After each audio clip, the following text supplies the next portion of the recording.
Recentemente ouvi uma história enquanto ouvia marido cadáver no YouTube, e era estranhamente semelhante a uma experiência que tive quando era mais jovem, então pensei em compartilhar. Quando eu tinha cerca de 13 anos, meu primo e eu decidimos que iríamos acampar em nosso quintal. Temos uma propriedade compartilhada que foi transmitida pela família por gerações, a cerca de 150 metros ou mais entre nossas casas, e é apenas uma área aberta de quintal que atinge nossos campos. O terreno total tem cerca de 2,5 milhas quadradas, então é bem grande, temos campos, um riacho e até nosso próprio pedaço de floresta. De qualquer forma, decidimos que era uma bela noite de verão e íamos acampar, então peguei a barraca que tínhamos na garagem dos meus pais e passamos a noite montando-a, e depois fomos jantar na casa dele. E por volta das 9 horas decidimos dormir, já que estava escurecendo, e não havia muito que pudéssemos fazer lá fora, enquanto estávamos na barraca, exceto conversar sobre nossos planos para o verão. Por volta das 11 horas, recebi um telefonema da minha namorada. E ela estava muito chateada com algo que havia acontecido no início do dia. Eu estava muito cansado, então demorei um pouco para realmente entender o que ela estava dizendo e acalmá-la, mas assim que o fiz, continuamos a conversar um pouco, até que meu primo agarrou meu ombro com força.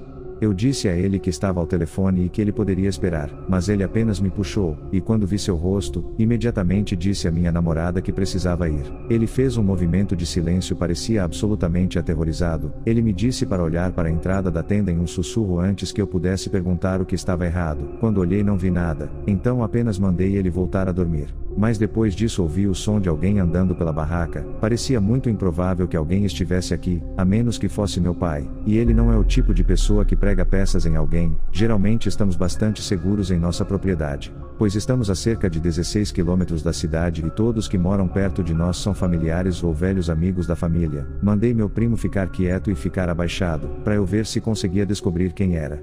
Mas quando espiei pela frente da barraca não vi mais nada. Presumi que quem quer que fosse tivesse fugido ou que talvez fosse meu pai, afinal, mas em vez de nos pregar uma peça, ele decidiu vir apenas nos ver. No entanto, isso se provou errado, pois ouvi passos andando ao redor da tenda novamente assim que me deitei. Parecia que levava horas ouvindo os passos, às vezes eles mudavam de ritmo e ritmo, mas depois de um tempo eu os ouvi parar. Acabei olhando para a entrada da barraca, pois tive a sensação de estar sendo observado, e finalmente vi o que havia assustado tanto meu primo. Parado ali, espiando dentro da tenda, estava o que parecia ser um homem magro, muito sujo e quase completamente nu. Exceto por algumas peles de animais que usava, seus olhos pareciam brilhar, como os olhos de um animal fariam, se você acendesse uma luz neles, só que não havia nada que deveria fazê-los brilhar daquele jeito. Fiquei ali congelado enquanto olhávamos nos olhos um do outro pelo que pareceu uma vida inteira, mas provavelmente foi apenas cerca de 5 minutos ou mais. Nesse ponto, ele recuou muito calma e lentamente. Virou-se e saiu correndo na direção de nossa floresta. Fiquei acordado tentando ouvir qualquer som que indicasse que ele estava voltando, mas depois de cerca de 1h30 eu estava exausto e adormeci. Foi quando acordamos. Imediatamente olhamos ao redor da tenda para ver se talvez estivéssemos apenas vendo coisas, mas com certeza havia pegadas descalças circulando pela tenda.